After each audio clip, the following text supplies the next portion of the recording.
Hi friends, welcome to Kitchens Guru. நாம் இன்றைக்கி பார்க்க போகிற டிஷ் அருமையான தவளை வடை. அதற்கு தேவையான பொருட்கள் என்ன பார்க்கலாம் வாங்க. முதல்ல அரைக்கிறதுக்கு என்ன தேவை பார்க்கலாம். 200 கிராம் புழுங்கரிசி, 1 டேபிள் ஸ்பூன் கடலைப்பருப்பு, 2 டேபிள் ஸ்பூன் பாசிப்பருப்பு, 3 டேபிள் ஸ்பூன் துவரம்பருப்பு, 6 சிகப்பு மிளகாய் எடுத்திருக்கேன், 10 பல் பூண்டு, தேவையான அளவு உப்பு, 1/2 டீஸ்பூன் சோம்பு, 1/2 டேபிள் ஸ்பூன் கொத்தமல்லி, 1 பிஞ்ச் பெருங்காயம். நாம் எடுத்து வச்ச புழுங்கரிசியை நல்லா அலசிட்டு 2 மணி நேரம் ஊற வச்சு வடிகட்டி வச்சுருக்கேன்.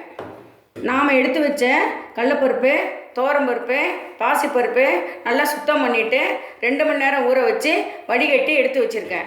அரிசி எந்த அளவு எடுக்கிறீங்களோ அதில் பாதி 3 பருப்பு சேர்ந்து இருக்கணும். தாளித்து வதக்க எண்ணெய் பொருள் தேவை பார்க்கலாம் வாங்க. கடுகு ஒரு 1/2 டேபிள் ஸ்பூன், கடலைப்பருப்பு 1 டேபிள் ஸ்பூன், 1 பிஞ்ச் மஞ்சத்தூள், வெங்காயம் 2 பெரிய வெங்காயம் எடுத்து அரிஞ்சு வச்சுருக்கேன். இங்கே பாருங்கள், பரங்கிக்காய் வந்து இதுமாரி பிஞ்சு பரங்கிக்காய் நான் நைஸ் அரிஞ்சு வச்சுருக்கேன். உங்களுக்கு பரங்கிக்காய் கிடைக்கலனா தேங்காய் போட்டுக்கலாம், பரவாயில்ல. தேங்காய் 1 கப், கொத்தமல்லி தழை, கருவேப்பிலை, வாசனைக்கு 1 பச்சை மிளகா, பொரிப்பதற்கு தேவையான எண்ணெய், 1 பிஞ்ச் பெருங்காயம். நம்ம முதல்ல மிளகாயை கிள்ளி மிக்ஸி ஜார் போட்டுக்கலாம். சோம்பை போட்டுக்கலாம், மல்லியை போட்டுக்கலாம்,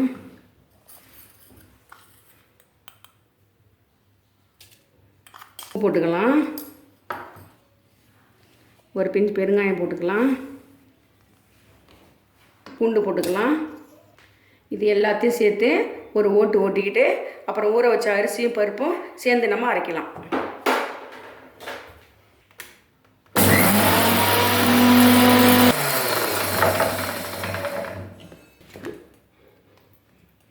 இப்போ நம்ம அரிசி இதில் சேர்க்கலாம். அரிசியை தான் இதில் சேர்க்கணும், பருப்பை நம்ம தனியாக அரைக்கலாம். 1/2 டம்ளர் தண்ணி சேர்த்துக்கலாம்.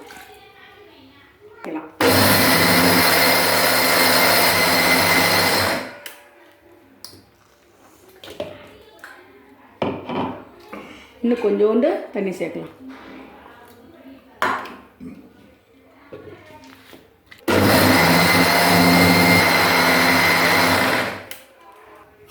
மாவு இங்கே பாருங்கள், ரொம்ப நைஸாக இருக்கக்கூடாது, ரொம்பவும் குறைன்னு இல்லை. இது சரியான பதம். நம்ம இப்போ வேறு இடத்துல மாற்றிக்கலாம்.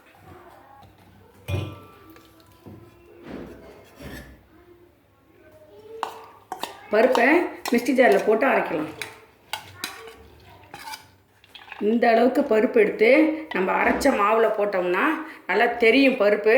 அதனால் நான் அரைச்ச மாவில் கொஞ்சோண்டு போட்டுக்கிறேன்.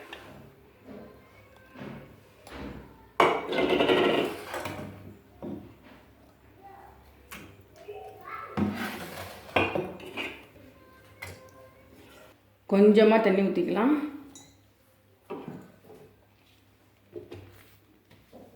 இப்போ நம்ம அரைக்கலாம்.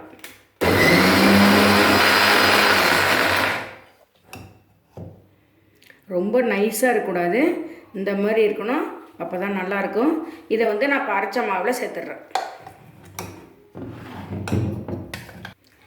நம்ம அரைச்சி வச்ச பருப்பையும் அரிசி மாவையும் நல்லா கலந்துக்கலாம்.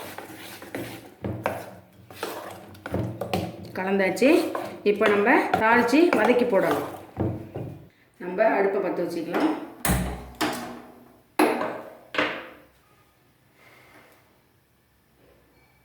எண்ணெய் ஊற்றிக்கலாம்.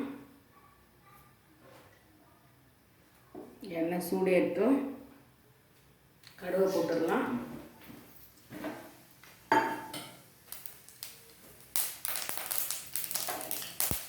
கடுகு நல்லா வெடிக்குது, கடலைப்பருப்பு போட்டுடலாம்.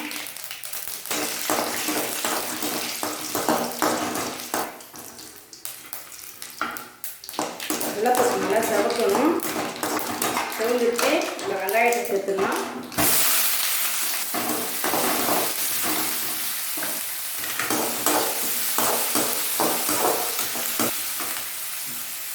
பச்சை மிளகாய் சேர்த்துக்கலாம்.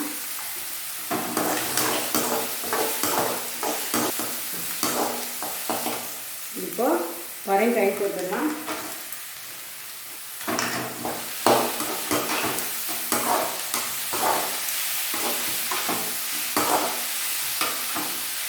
இந்த காய்க்கு மட்டும் ஒரு பீஸு பெருங்காயம் சேர்த்துக்கலாம்.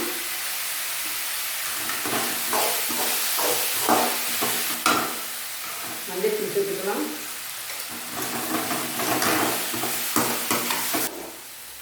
தேங்காய் சேர்த்துக்கலாம்.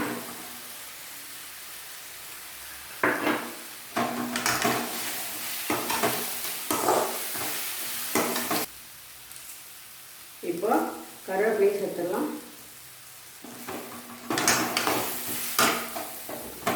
இப்போ நல்லா வதங்கிடுச்சு, அடுப்பு ஆஃப் பண்ணிடலாம்.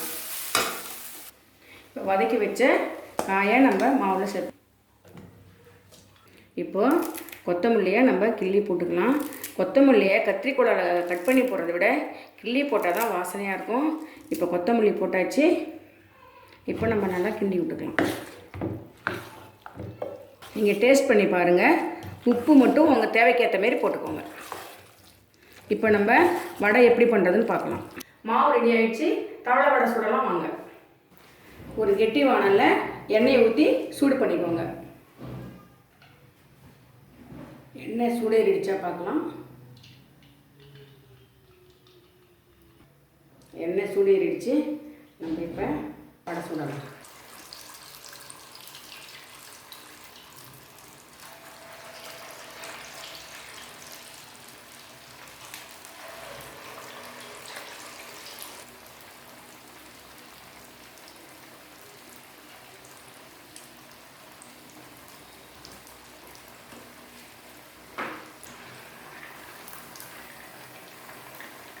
இப்போ திருப்பி போட்டுக்கலாம்.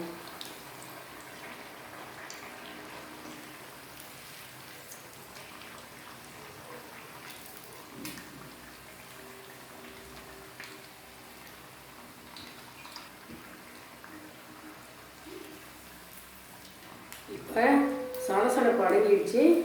வடை வெந்துச்சு, நம்ம எடுத்துடலாம்.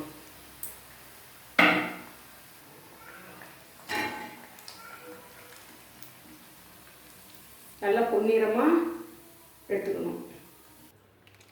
இப்போ சுவையான தவளை வடை ரெடி ஆயிடுச்சு. மேலே மொறுமொறுன்னும் உள்ளே சாஃப்டாகவும் இருக்கும். இந்த டிஷ்ஷை நீங்கள் ட்ரை பண்ணி பாருங்கள். கண்டிப்பாக உங்களுக்கு பிடிக்கும். இந்த வீடியோ உங்களுக்கு பிடிச்சிருந்ததுன்னா லைக் பண்ணுங்கள், ஷேர் பண்ணுங்கள், சப்ஸ்கிரைப் பண்ணுங்கள். கீழே இருக்கிற பெல் பட்டன் அழுத்தினீங்கன்னா நாங்கள் போகிற வீடியோ உடனுக்குடன் நீங்கள் பார்க்கலாம். Thank you friends.